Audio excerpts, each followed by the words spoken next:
राधे राधे।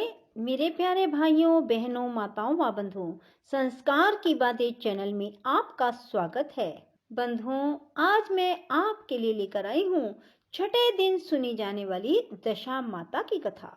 बंधुओं, चैत्र मास के कृष्ण प्रतिपदा से दशमी तिथि तक दशा माता के व्रत किए जाते हैं और जो मनुष्य दशा माता के इन व्रतों को नहीं कर पाते वे इस कथा को भी सुन लेते हैं तो उन पर किसी प्रकार की कोई बुरी दशा नहीं रहती।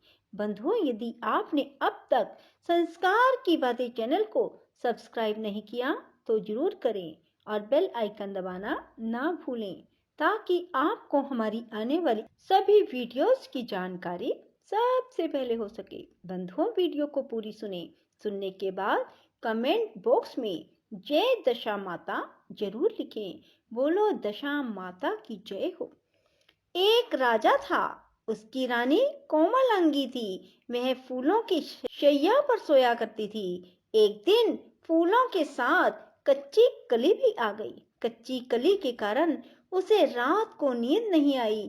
वह करवटें बदलती रही। राजा ने पूछा, प्रिय, आज क्या बात है जो तुम्हें नींद नहीं आ रही है? रानी ने बताया, आज फूलों में एक कच्ची कली आ गई। वह मेरे शरीर में चुभ रही है, इसी कारण मुझे नींद नहीं आ रही। राजा के शयन कक्ष में एक दीपक जल रहा था जिसे ज्योति स्वरूप कहते थे। ज्योति स्वरूप रानी की बात सुनकर हंसा। राजा ने हाथ जोड़कर उससे हंसने का कारण पूछा। ज्योति स्वरूप ने बताया, अभी तो रानी को कच्ची कली के कारण इतनी तकलीफ हो रही है। कल सवेरा होने पर जब रानी का सिर का बोझा ढोना पड़ेगा तब उनकी क्या गत बनेगी? राजा ने पूछा, क्या मेरे जीवित रहते ऐसा संभव है? तब दीपक ज्योति स्वरूप ने उत्तर दिया, हाँ संभव है, तुम्हारे जीते जी संभव है। ज्योति स्वरूप की बात सुनकर राजा ने मन में सोचा कि देववाणी कभी असत्य नहीं होती। होनी को कौन टाल सकता है? रानी को अवश्य बोझा ढोना पड़ेगा, परंतु यह तो हो सकता है कि यदि मैं इसे एक संदूक में बैठाकर समुद्र में बहा दूं तो संभव है कि यह बोझा ढोने से बच जाए, क्योंकि समुद्र में डूब जाने पर बोझा ढोने से बच जाएगी। राजा ने उसी समय रानी से कहा, चलो मैं तुम्हारे मायके में छोड़ आऊं, कुछ दिन तुम वहीं पर रहना। रानी बोली, परंतु महाराज, मेरे मायके में तो कोई भी नहीं है, मैं वहां किसके पास रहूंगी? राजा ने कहा, तुम्हारे गोत्रज संबंधी वहां बहुत अच्छी दशा में हैं, मैं उन्हीं के पास तुम्हें भेज देता हूँ। रानी ने राजा की बात मान ली। रानी ने बहुमूल्य आभूषण और कीमती वस्त्र धारण किए। तब राजा ने रानी को संदूक में बिठाकर नदी में बहा दिया। वह नदी समुद्र में ऐसी जगह मिलती थी जहां पर राजा के बहनोई का राज्य था। समुद्र से मोती निकालने का ठेका राजा के बहनोई के पास था। वह संदूक बहता बहता जब राजा के बहनोई के इलाके में पहुंचा तो उसने मल्लाहों को आज्ञा देकर संदूक को समुद्र से बाहर निकलवा लिया। संदूक को उसने अपने महल के शयन कक्ष में भिजवा दिया और आदेश दिया कि मेरे पहुंचने तक इसे कोई ना खोले। राजा का बहनोई, जो उस जगह का स्वयं राजा था, उसके शयन कक्ष में संदूक के पहुंचते ही रानी को पता चला कि इस संदूक को राजा ने समुद्र में पाया है, तो वह फौरन शयन कक्ष में आई। उसने पहरेदारों को हट जाने को कहा।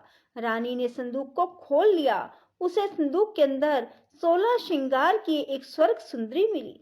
रानी ने अपने मन में सोचा, यदि राजा इसको इस दशा में देखेंगे तो इसके ही हो जाएंगे और मुझे छोड़ देंगे। इसलिए उसने उस रानी के सब जेवर कपड़े उतारकर उसे फटे पुराने कपड़े पहना दिए और संदूक में बंद कर दिया। राजा जब बाहर से महल में आए तो उसने रानी को अपने शयन कक्ष में बुलाया और रानी से पूछा, क्या तुमने देखा है कि इस संदूक में क्या है? रानी ने उत्तर दिया, मैंने कुछ नहीं देखा, मुझे नहीं पता इस संदूक में क्या है। राजा ने रानी के सामने संदूक खुलवाया तो उसे संदूक के अंदर फटे पुराने कपड़े पहने एक स्त्री दिखाई दी जो भिखारन सी लग रही थी। रानी ने कहा, यह कोई भिखारन लग रही है, इसको कारखाने में भिजवा दिया जाए, वहां लकड़ी ढोकर अपना जीवन निर्वाह करती रहेगी। राजा ने रानी के कहे अनुसार उसे कारखाने में भिजवा दिया।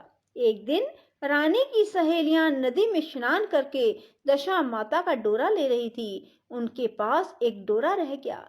वे यह सोच रही थी कि इस डोरे को किसे दिया जाए कि उसी समय लकड़ी ढोने वाली रानी वहां आ गई। उन्होंने उसे रोक कर पूछा, बहन, हमारे साथ दशा माता का एक डोरा ले लो। रानी ने कहा, मुझे डोरा लेने में कोई हर्ज नहीं, मुझे तो खाना नहीं मिलता, मैं इस डोरे की पूजा कैसे करूंगी। मैं बोली कि तुम इस बात की चिंता मत करो, हम हर रोज इस जगह स्नान करने आया करेंगी। 9 दिन तक हम यहाँ पर कथा कहेंगी, तुम भी रोज आकर कथा में शामिल हो जाया करना। 10वें दिन पूजा होगी, तब तक दशा माता चाहेंगी तो तुम्हारी दशा बदल जाएगी। रानी ने दशा माता का ध्यान कर डोरा ले लिया। उसी दिन रानी के पति राजा को यह चिंता हुई। रानी को संदूक में बंद करके बहा तो दिया था, परंतु पता नहीं उसका क्या हाल होगा। उसकी खोज खबर लेने के लिए राजा एक नौका पर बैठकर नदी की यात्रा करता हुआ अपने बहनोई के यहाँ पहुंचा। संध्या के समय वह अपनी बहन से बोला, मेरे हाथ पैरों में बहुत दर्द हो रहा है, किसी दबाने वाली को बुलाओ। तब उसकी बहन ने लकड़ी ढोने वाली भिखारिन को बुलाकर लाने की आज्ञा दी। उसे कहा, आज रात तुम मेरे भाई के पैर दबा दो। वह बड़े संकोच में पड़ गई। अपने मन में सोचने लगी, मैंने तो आज तक किसी पुरुष को छुआ तक नहीं। रानी अपने भाई के पैर दबाने के लिए उस पर जोर डाल रही थी, इसलिए लाचार होकर उसने हाँ कर दी। राजा के पैर दबाते दबाते रानी को उसके पांव में पदम दिखाई पड़ा। रानी चुपचाप रोने लगी। उसके आंसू राजा के पैरों पर टपक गए। राजा ने उससे पूछा, तुम क्यों रो रही हो? तुम अपना भेद मुझे बताओ, मेरे द्वारा तुमको कोई हानि नहीं होनी चाहिए। रानी बोली, जैसा पदम आपके पैर में है वैसा ही पदम मेरे पति के पैर में भी था। पहले के दिनों की याद आ जाने पर मुझे रोना आ गया। राजा ने उसे पहचान लिया। राजा बोला, मैं समझ गया, अब तुम्हें पैर दबाने की जरूरत नहीं है। तुम्हारे भाग्य में जो लिखा था वह तुम्हें भोगना ही पड़ा।